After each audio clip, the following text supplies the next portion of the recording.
Hi friend, Radhe Radhe, जय श्री कृष्णा। आज हम आपके सामने पराठा बनाने जा रहे हैं। तो उसके लिए मैंने ये पनीर लिया है। पनीर को हमने कद्दूकस कर लिया है। ये प्याज लिया है, इसे मैंने बारीक काट लिया है। एक हरी मिर्च ली है, इसे काट लिया, और हरा धनिया काट लिया है। तो इन सबको हमने काट लिया है। ये हमने उबले हुए आलू लिए थे 2, और उन्हें हमने फोड़ लिया बारीक सा। जैसे आलू के पराठे के लिए आलू को फोड़ के तैयार करते हैं, उसी तरह से हमने ये आलू को फोड़ के तैयार कर लिया है। तो इसमें हम डालेंगे आधी चम्मच से कम धनिया पाउडर, लाल मिर्च पाउडर आधी चम्मच छोटी वाली। तो मिर्च आप अपने हिसाब से डालें, जैसा आप मिर्च चटपटा खाना चाहते हैं। तो मैंने ये मिर्च डाल दी है, और आधी चम्मच से कम नमक अपने टेस्ट के हिसाब से डालिए।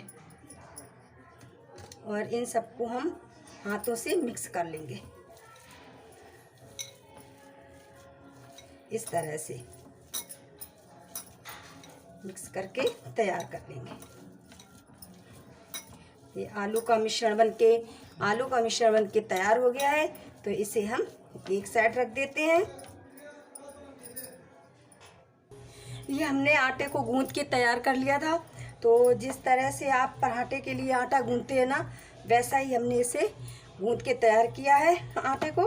ये गेहूं का आटा है जिससे हम रोटियां बनाते हैं। तो देखिए, इस तरह से एकदम टाइट नहीं है, हल्का सा गीला सा है। इस तरह से हमने इसे गूंथ लिया है। तो अब बनाना शुरू करते हैं।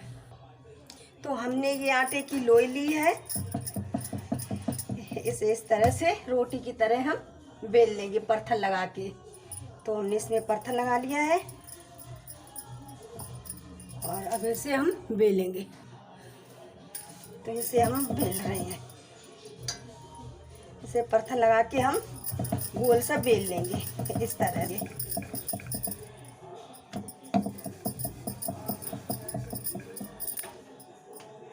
तो इसे हमने रोटी की तरह बेल लिया है। तो इसके हम 4 भाग कर देंगे, इस तरह से, इतना और इतना। और इधर भी हम इस तरह से करेंगे 4 भाग। तो एक भाग में हम ये आलू का मिश्रण भर देंगे, इस तरह से।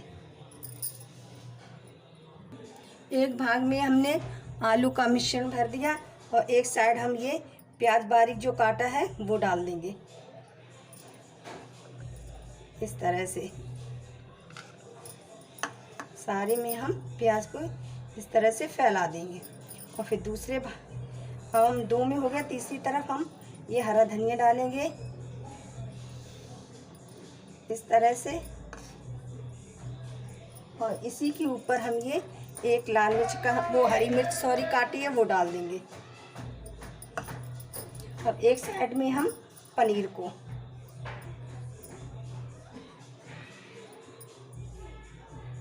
इस तरह से पनीर को लगाएंगे। सारे भाग हमने तैयार कर लिए हैं। तो अब इसे हमें फोल्ड करना है। इसे उठा के हम इस तरफ कर देंगे दबाते हुए, और इस भाग को हम उठाएंगे तो इधर कर देंगे अच्छे से, और इस भाग को हम इधर मिला देंगे। ये पराठा हो गया तैयार। अब हम इसे बेलेंगे। ये देखिए, चारों तरफ से अच्छे से पैक हो गया है। तो अब इसे हम परथल लगा के बेल लेंगे। और आकार आप गोल या चौकोर जैसा भी बनाएं, उस तरह से बना के बेल लें, इस तरह से। तो पराठा बिल के तैयार हो गया है। तो अब हम इसे भी सेक के दिखा रहे हैं। तो हम इस पराठे को तवे पे डाल दे रहे हैं सेकने के लिए। अब हम इस पराठे को पलट लेंगे, इस तरह से मैंने आपको ये चौकोर वो हल्का सा तरह से बेल के दिखा दिया है। तो आप जैसा चाहें वैसा इसे बेल सकते हैं। ये ज़रूरी नहीं है कि आप इसे चौकोली बेलें, वो आपकी इच्छा है। तो इसे हमने रिफाइंड इसमें लगा दिया है। और दूसरी तरफ, लेकिन आप गैस को ज़्यादा हाई फ्लेम पे ही मत रखें, नहीं तो ये पराठा जल जाएगा और सिक नहीं पाएगा। दोनों साइड हम रिफाइंड लगा देंगे और पलट पलट के सेक लेंगे। इस साइड हमने सेक लिया है तो आपको दिखा रहे हैं, दूसरी साइड पलट दिया है। ये पराठा दोनों साइडों से सिक गया है। तो इसी तरह से आप बना के तैयार कर लिए।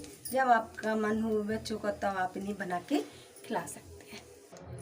ये पराठे बन के तैयार हो गए हैं। तो आप जब चाहें तो इन्हें बना के खा सकते हैं, बच्चों को भी खिला सकते हैं।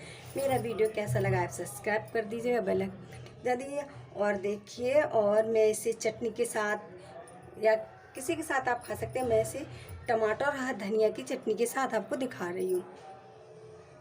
तो मुझे ज़रूर बताना कि ये पराठे कैसे बने हुए, आप लोगों को कैसे लगे हैं।